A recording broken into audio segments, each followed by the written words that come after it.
వాళ్ళ ముఖ్య ఇదేంటంటే కొత్త ప్రభుత్వం వచ్చింది.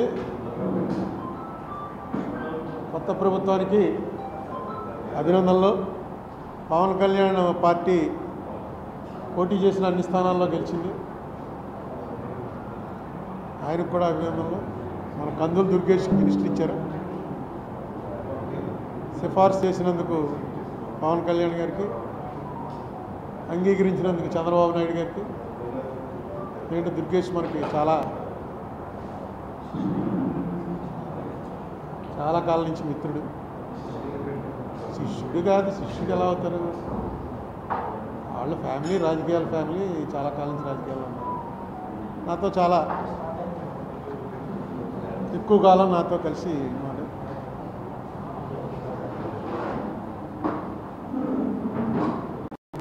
చంద్రబాబు నాయుడు గారికి సరైనటువంటి అవకాశం ఇప్పుడు వచ్చింది.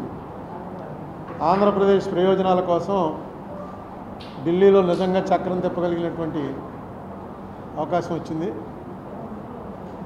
దీన్ని సరిగ్గా, ఎందుకంటే ఈయన నితీష్ కుమార్ వీళ్ళిద్దరి మీదనే ఆధారపడి ఉంది ప్రభుత్వం. కేంద్రంలో ఈ పరిస్థితులు వస్తాయని ఎవరు ఊహించలేదు. ఎందుకంటే మోడీ గారు అబ్ కీ బార్ 400 పార్ అన్నాడు. అది పని జరగలేదు.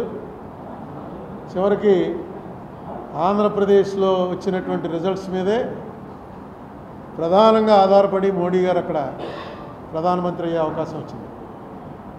అందుకే ఆయన పార్లమెంట్లో మాట్లాడుతూ పక్కనే పవన్ కళ్యాణ్ని చూపించి ఏ పవన్ నహి ఆంధీ హై అన్నాడు.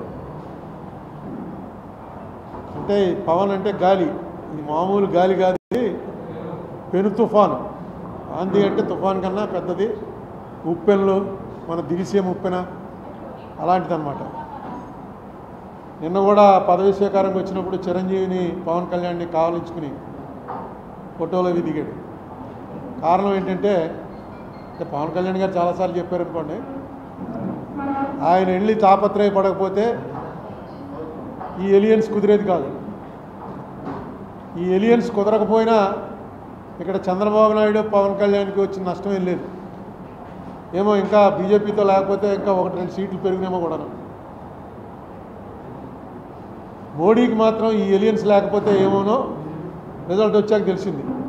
293లో 21 తీసేస్తే ఒక్క సీట్ ఎక్స్ట్రాలో ఉంటాడు. 1-2 వచ్చిన వాళ్ళు దాదాపుగా 30 మంది దాటున్నారు. అసలు మోడీ గారు ప్రధానమంత్రి అయ్యేవాడా లేదా అని కూడా అనుమానం వస్తుంది. ఇక్కడ 3 పార్టీలు కలిసి పోటీ చేశాయి కాబట్టి మోడీ గారికి స్మూత్గా మళ్ళీ ప్రధానిగా పదవి స్వీకారం చేసే అవకాశం వచ్చింది. అందుకే ఆయన అక్కడ పార్లమెంట్లోనూ ఏ ఆంధీ హై అని చెప్పి పవన్ కళ్యాణ్ చెప్పాడు. ఇక్కడ కూడా వచ్చి వేరే ఫోటో సెషన్ చిరంజీవి పవన్ కళ్యాణ్ తోటి ఆయనే ఫోటోలు తీసుకుని, ఎందుకంటే కరెక్ట్గా ఆయనకి తెలిసింది ఆ రోజున కనుక పవన్ కళ్యాణ్ కాళ్ళ వేళ్ళ పడ్డాడో కాలర్ పట్టుకున్నాడో ఏం చేశాడో కానీ పవన్ కళ్యాణ్ మాటని అంగీకరించబోయినట్టయితే ఈవేళ నా పరిస్థితి ఇది కాదురా బాబు అన్న సంగతి మోడీ గారికి తెలిసింది. అలాగే పవన్ కళ్యాణ్ కూడా ఎన్నోసార్లు మనకి ఇక్కడ ఆంధ్రప్రదేశ్ మీటింగ్లో చెప్పాడు ఆయన, ఈ ఏలియన్స్ అవడానికి నేను ఎన్ని పాటలు పడవలసి వచ్చిందో, ఎన్ని మాటలు పడవలసి వచ్చిందో అని. మొత్తానికి సక్సెస్ఫుల్గా ఈవేళ ఉన్న సినేరియోలో ఆంధ్రప్రదేశ్కి రావాల్సినవి ఏవైతే ఉన్నాయో ఆ రావాల్సినవన్నీ కూడా తీసుకోవడానికి ఇంతకుముందు మనకు డినై చేసింది. అన్నిట్లోకి చాలా దారుణంగా డినై చేసింది ఏంటంటే, విడిపోయిన వెంటనే చంద్రబాబు నాయుడు గారి ప్రభుత్వం సుమారు 30,000 కోట్ల రూపాయలు రెవెన్యూ డెఫిసిట్ మాకు వస్తుంది, అది ఇందులో కూడా పెట్టారు, యాక్ట్లో కూడా పెట్టారు అని చెప్పంటే దాన్ని 3,000కో 4,000కో కుదించేశారు.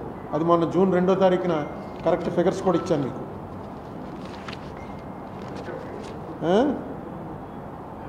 32,20,25 రూపాయలు ఏపీ గవర్నమెంట్ వారు అడిగితే లెక్కలేసి అనుకూలంగా స్పెషల్ కేటగిరీ స్టేటస్ విషయంలో కానీ, పోలవరంలో కానీ, విశాఖ స్టీల్ ప్లాంట్ విషయంలో కానీ, రైల్వే జోన్ విషయంలో కానీ, కడప ఉక్కు factory, Dugarajapatnam port, Kakinada petro complex, ఒక అగ్రికల్చర్ యూనివర్సిటీ, షెడ్యూల్ 9 షెడ్యూల్ 10లోని ఆస్తులు ఇవన్నీ కూడా మీకు ఆ సమర్థత ఉంది, మీకు ఎందుకంటే ఎక్స్పీరియన్స్ ఉంది, అందరూ తెలుసు. అక్కడ ఈ సమయంలో మీరు రావటం, ఇంత పెద్ద మెజార్టీతో రావటం, దీన్ని ఆంధ్రప్రదేశ్ స్టేట్కి అనుకూలంగా మార్చేటువంటి ప్రయత్నం మీరు చేస్తారనే నమ్మకం ఉంది. చేయడానికి కావాల్సిన శక్తి మీకు రావాలని కోరుకుంటున్నాను. ఆర్ఎస్ఎస్ భగవత్ గారు నిన్న మొన్న చెప్పాడు, ఒక మంచి మాట చెప్పాడు. అహంకారం పనిచేయదు, పబ్లిక్ లైఫ్లో అహంకారం పనిచేయదు అని చెప్పాడు. బహుశా అది మోడీ గారిని ఉద్దేశించి అయి ఉంటుంది. ఆయన 400 పార్ ఇవన్నీ కూడా ఎలక్షన్ టైంలో చెప్తాం మనం, మాకు 3 లక్షల మెజార్టీ వస్తుంది, 30 లక్షల మెజార్టీ వస్తుందని. కానీ ఆయన ఒక మాట మాత్రం ఆఖరి ఫేజ్ ఎలక్షన్ జరగాల్సి ఉండగా ఒక మాట చెప్పాడు. అది ఆశ్చర్యం అన్నమాట. సాక్షాత్తు మనకు అవతార పురుషులు కూడా ఎవరు చెప్పలే ఆ మాట. ఆయన ఏమన్నాడంటే, నేను మామూలుగా అందరూ పుట్టినట్టు తల్లిదండ్రుల కలయిక వల్ల పుట్టినట్టుగా నాకు అనిపించట్లేదు, భగవంతుడు నన్ను వేరే పంపించాడు, ఏదో పని మీద ఇక్కడికి పంపించాడు, అందరినీ భగవంతుడు పని మీదే పంపిస్తాడు. ఆ మాట మనం అనుకోవడం కాదు, ప్రజలు అనాలి ఈయన కారణ జన్ముడండి అని. ఎప్పుడైతే ఆయనే అనుకుంటున్నాడో దానికి ఒక జబ్బు కూడా ఉంది సైకియాట్రీలో, మెగలోమానియా అంటారు. అంటే తనని దేవుడి కింద భావించుకునేటువంటి జబ్బు అది. అదేంటో చాలా విచిత్రంగా ఆయన అలా అంటాడు అనుకోలేదు. ఎందుకంటే ఆయన చాలా గొప్ప స్పీకర్. ఆయన ఇవాళ భారతదేశంలో ఆయన్ని మించి హిందీలో స్పీచ్ ఇవ్వగలిగినటువంటి మనిషి ఇంకోటి లేడు. అంత గొప్ప స్పీకర్ ఎందుకు ఆ రాంగ్ అంటే బహుశా అది దృష్టిలో పెట్టుకునే భగవత్ గారు ఆ మాట అని ఉంటాడు. అహంకారం అనేది తలకెక్కితే చాలా ప్రమాదంలో పడిపోతాం.